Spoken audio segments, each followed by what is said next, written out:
Bonjour ou bonsoir, tout dépend à quelle heure vous écoutez ce podcast de l'ODJ Média. Notre chroniqueur de l'ODJ, Afid Fassifiri, partage son avis et ses réflexions dans un article qu'il a intitulé « Retentissant exploit des Lionnes de l'Atlas, elles sont en 8e de finale de Coupe du Monde ». Alors écoutons-le dans ce podcast. L'auteur commence son article ainsi. L'équipe du Maroc féminine s'est qualifiée ce jeudi pour les 8e de finale de la Coupe du Monde après sa victoire contre la Colombie, à la faveur du match nul de l'Allemagne contre la Corée du Sud.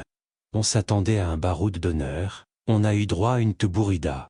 Pour leur première participation au mondial, les Lionnes de l'Atlas sont en train de réussir une très grande Coupe du Monde avec un exploit retentissant et historique. Après avoir réussi une première victoire inédite historique en Coupe du Monde contre la Corée du Sud dimanche dernier, on se disait que notre équipe nationale avait bien mérité son jour de gloire après la lourde défaite contre l'Allemagne lors du premier match de ces dames. Et puis, pour ce troisième match la mission paraissait impossible et la marche insurmontable, puisque tous les calculs étaient en défaveur de nos joueuses, surtout avec un goal average très pénalisant. L'auteur poursuit son article ainsi. Jusqu'au bout du suspense. Il fallait en effet battre la Colombie et attendre un faux pas des Allemandes, double championne du monde, et à ce petit jeu, les chances de l'équipe du Maroc étaient franchement très minces sur le papier. Et bien heureusement que le football se joue sur le terrain, et non pas sur le papier, que la magie du ballon rond a opéré et que le miracle a bien eu lieu à perte. En effet, nos joueuses se sont battues comme de vraies lionnes, comme des grandes, mettant de l'engagement, de l'intensité et de l'envie malgré la pression et l'enjeu. Ainsi, le Maroc a battu la Colombie malgré un arbitrage défavorable et un temps supplémentaire, qui s'est curieusement éternisé au point de couper le souffle à tous ceux et celles qui suivaient la rencontre sur petit écran, à la radio ou sur leur smartphone. L'auteur continue son article ainsi. Jour de gloire pour les Lionnes de l'Atlas. Pendant ce temps, l'Allemagne n'arrivait pas à dominer une coriace équipe sud-coréenne qui aurait pu se qualifier en cas de victoire, et là aussi on a eu droit à un arbitrage partial et injuste, et à 16 minutes supplémentaires plutôt que celles prévues, 9 minutes.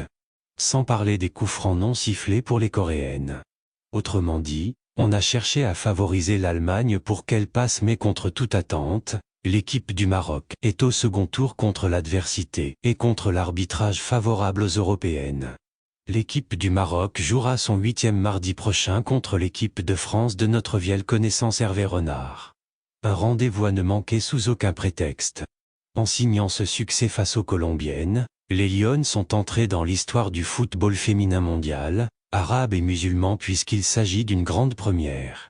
Exit leur défaite par 6-0 contre l'Allemagne pour leur premier match en Coupe du Monde, un résultat normal et conforme à la logique, et surtout à la hiérarchie du football féminin. Les Lionnes ont réussi avant tout à faire taire toutes les réactions sexistes, machistes et misogynes complètement injustifiées, et absolument ridicules et inadmissibles. L'auteur précise sa pensée ainsi. Franchement, en football comme dans tous les autres domaines de la vie, lorsque des incultes et des ignorants commencent à s'emparer du débat public, la déferlante populiste, médiocre et stérile s'impose à tous. Ignorants, car il faut d'abord savoir depuis combien de temps le football féminin existe au Maroc.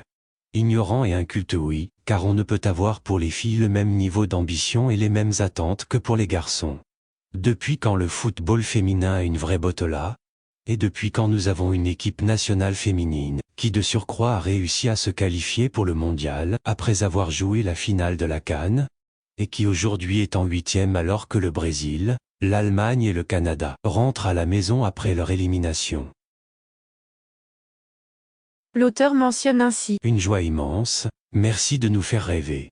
Il faudra apprécier à sa juste valeur ce succès, savourer jusqu'au bout ce jour de gloire et cette participation à la Coupe du Monde, et ce, quel que soit le résultat de la 3e rencontre contre la France mardi prochain, et qui sera synonyme, soit de qualification au 8e de finale, soit de retour avec les honneurs au pays. Cela effectivement est une consécration exceptionnelle de retrouver la France de Hervé Renard en 8e, mais il faut désormais garder la tête froide, même si une grande équipe du Maroc est née en Australie. Une grande équipe du Maroc est née. Oui, Et cela fait partie de l'apprentissage du haut niveau et de l'expérience des grands rendez-vous internationaux. Dans une compétition comme la Coupe du Monde, si les petits détails comptent énormément, la volonté et l'amour du drapeau et du maillot rouge et vert peuvent aider à bousculer la hiérarchie et à réaliser des miracles. Bravo les filles et félicitations à Ronald Pedro et à son staff, car le style de jeu, le niveau et l'assurance qu'on a pu voir contre la Corée et contre la Colombie sont la preuve que les Lionnes sont impressionnantes et qu'elles ont de la qualité et du mérite.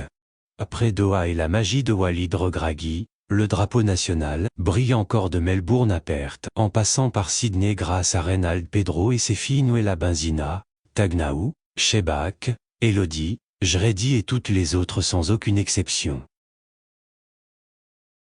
L'auteur conclut son article ainsi. Pour terminer, merci à Sa Majesté pour les orientations stratégiques et bravo à Monsieur Favzi Lekja pour le travail énorme et continu accompli effectué en un temps record, pour asseoir et développer les structures du football féminin au Marocain avec cette magnifique consécration inespérée en Coupe du Monde. Rédigé par Hafid Fassifiri et lu par l'intelligence artificielle de l'Odigimédia. Merci d'avoir écouté ce podcast de l'Odigimédia, ce bouquet de supports numériques, portail, magazine mensuel connecté, web radio et web TV. N'oubliez pas de télécharger notre application l'Odigi Mobile sur Play Store et de vous abonner à notre chaîne YouTube l'Odigi TV. Vous pouvez, aussi, nous suivre sur nos réseaux sociaux, Instagram, Facebook, TikTok, LinkedIn et Twitter. Ou encore, vous inscrire sur notre newsletter quotidienne à partir du portail lodigi.ma. Alors, on se dit au prochain podcast de nos chroniqueurs de l'Odigi. Et à très bientôt, si et seulement si vous le voulez bien.